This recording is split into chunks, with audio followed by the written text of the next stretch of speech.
So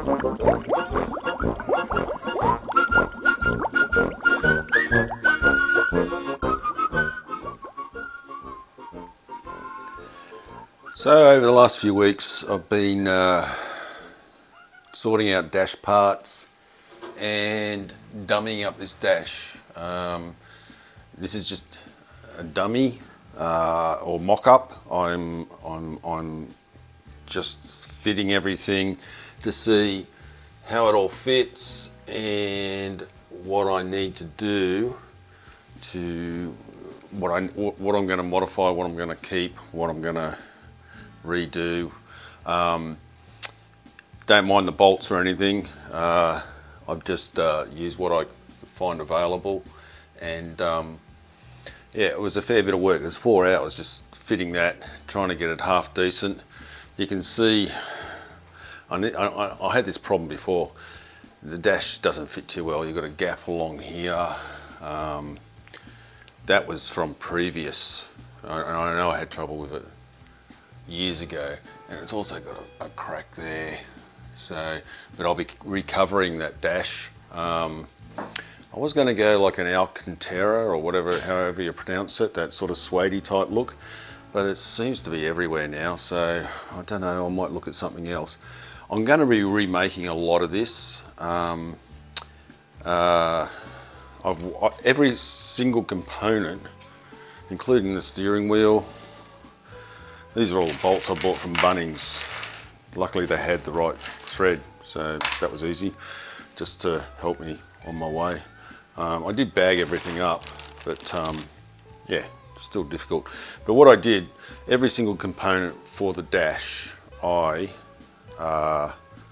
weighed. Now this, you might think this is just craziness, but I want this car to be as light as possible. So I went through every single component, and the total is 40, well actually it goes over the page here. Total is almost 42 kilos just for the dash components, heater box, steering column, all that sort of thing. And I just use these scales. That's including the accelerator linkage, brake and clutch pedals, etc, etc. I've been going through all these boxes and components, and they were spread everywhere all over the house. Also got my other little digital gauges up there. But yeah, so the idea is 40 kilos for the entire dash is a hell of a lot more than what I really thought. I didn't think, I thought it'd be around about 20, 25 kilos. But once you start adding every single piece up, it starts getting heavy, and I double checked that too. So I think I'll be aiming for a 10 to 30% weight reduction on everything. So I should be able to get it down to, you know, hopefully 30 kilos or so. Just by replacing all these metal brackets and bolts and stuff with either aluminium or carbon fibre. The interior is the dash I want to sort of keep a stockish look, although I'll be fully rebuilding it, but the architecture will remain pretty much the same. The only thing I have thought about customizing is the shape to make it, to enhance this sort of jet fighter surround look. I thought maybe, you know, bringing these corners out a little bit more and turning them in a bit, and same with this center section, bringing it out a little bit more and out here somewhere. But that's going to be a hell of a lot of work, so I don't know. I've always thought about, if I was going to do it, that's the way I'd do it. Keep the same style, and unless you really know what you're looking at, you probably won't notice it.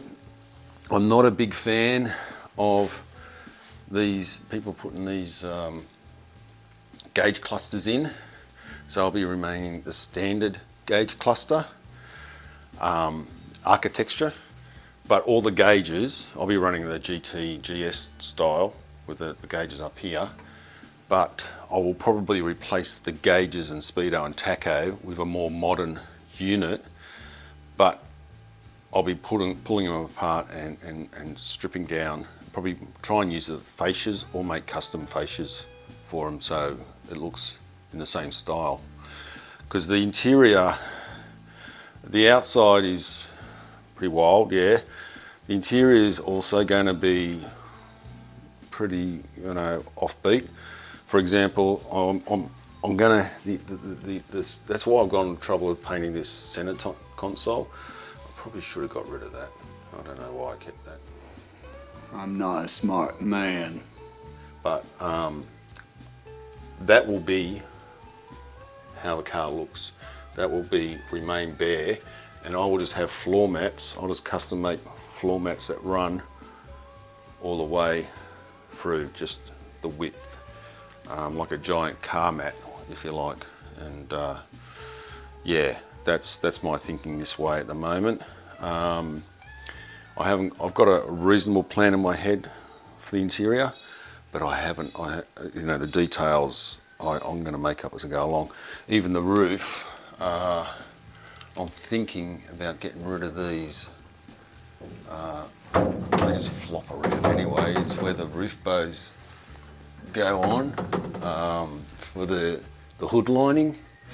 I've got a hood lining, I've got all the bows, but I'm thinking of just getting rid of those and putting a flat sheet in like a modern car, and then just trimming all these bits, the steel bits that run around, and just take this out. And you know, I'm not a fan of it. I know the bows will hold these up. The only thing that worries me is the roof might flex, but I don't think it's going to do much. I don't think those do much at all. So that I'll have to explore that a bit more. And yeah, that's the hood lining. Yeah, so just working for all these bits and pieces, and even this, like I said, the steering wheel, that's a heavy bit of gear. The steering wheel I'm planning on running is actually been up here on the wall for about the last 10 years. I bought this, it's going to need modification to fit, and I'll recover the outside of it, like put a thicker grip on it. It's about the same size as stock, because I've got no power steering in this car, but I like the style, so I'll probably go for something like that.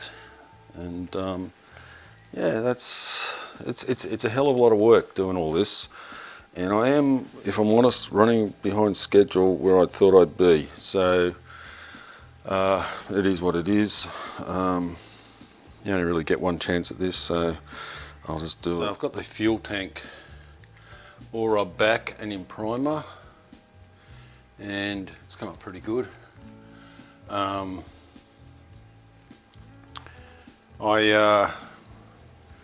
originally was going to just paint this satin black, but then I had thought, what about bright orange? And the reason was that is because this section here is exposed, will be exposed in the boot, which is black and white at the moment. So I thought a nice pop of colour, but I don't know about painting the whole thing orange. I think it'll be too much compared to what the car's already like. So I think I'll go off the orange idea. I have a few other ideas. Alan Moffat, I think on the XC Cobra, he painted the tank red or orange in his XC Cobra, so I mean it could fit in, but I have a couple of other ideas, so I'm not sure yet what I'll do with the fuel tank colour. But could stay satin black, but we'll see, we'll see. So, bit of a short video this one. I have been busy. I just wanted to let you guys know what I was up to. It takes a lot of sorting out, getting all this dash, far more work than what you ever expect. Especially when you mock it up and then you pull it all apart again and paint and remake stuff and everything. So just working my way through all that stuff. I've got a ton of boxes all stashed around the house that I've had to find and pull out. You know, I stashed all that stuff 7 years ago and haven't looked at it since. So I'm the scoop. I'm still waiting on material for that. Fiberglass and the resins and all that are pretty easy to get, but the carbon fibre is actually getting a bit scarce. So I'm hoping to have that this weekend so I can get started on the scoop. I'm also, to help me along with the making all the dash bits and pieces and other stuff in the car, I'm going to get myself a TIG welder. Looks like I've sourced one, a second-hand one that's in pretty good condition, hardly used, from a friend of a friend. So hopefully I'll get that soon and I'll teach myself to TIG. Can only try because yeah, doing aluminium, replacing steel brackets with aluminium brackets, I'm going to have to. I'm not going to get past without out doing some welding, and I don't want to use a MIG. So I'll try my hand at TIG, give that a go. And yeah, thanks for watching. Short video, like I said, just a quick update. And yeah, cheers.